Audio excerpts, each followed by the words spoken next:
ఒకవేళ సాస్కే కూడా తన స్వాట్ బదులు ఒబిటో లాగా ఎంతో లెజెండరీ అయిన ఉచిహా గుంబైని తెచ్చుకొని ఉంటే ఎలా ఉండేది? మాదరా ఉచిహా గుంబైని ఫేమస్ చేయక ముందు ఉచిహా లీడర్స్ గుంబైని వారసత్వంగా ఇచ్చేవారు. ఒకవేళ సాస్కే ఉచిహా గుంబైని యూజ్ చేసి ఉంటే ఒక వెపన్ కన్నా లెగసీ అయి ఉండేది. యాక్చువల్లీ సాస్కే చిడోరి రసంగాన్ని ఆపగలదు. అదే గుంబై ఉంటే రసింగన్ లాంటి ఎంతో పవర్ఫుల్ అటాక్స్ ని కూడా ఎదుర్కోవచ్చు. అది మాత్రమే కాదు, గుంబై ఇంకా చాలా పవర్ఫుల్. అపోనెంట్ యొక్క చాక్రాన్ని అబ్జర్వ్ చేసుకొని విండ్ రిలీజ్ చేయొచ్చు. అండ్ నరుటో సిరీస్లో విండ్ ఫైర్ని ఇంకా బూస్ట్ చేస్తుంది. ఒక్కసారి ఇమాజిన్ చేసుకోండి, సాకురా అమెతరాసుతో విండ్ని కంబైన్ చేసి వాడితే వేరే లెవెల్లో ఉంటుంది. తన నార్మల్ ఫైర్ అటాక్స్ కన్నా చాలా హార్డ్గా హిట్ అవుతుంది. అండ్ సాస్కేకి ప్రెజెంట్ కేవలం ఒక్క హ్యాండ్ మాత్రమే ఉంది.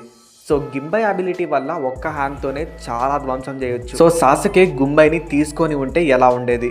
కేవలం తన క్లాన్ని రిప్రజెంట్ చేయడం మాత్రమే కాదు, టోటల్లీ తన ఫైటింగ్ స్టైలే గాడ్ లెవెల్లో ఉండేది. మీరేమనుకుంటున్నారో డెఫినెట్గా కామెంట్ సెక్షన్లో కామెంట్ చేయండి.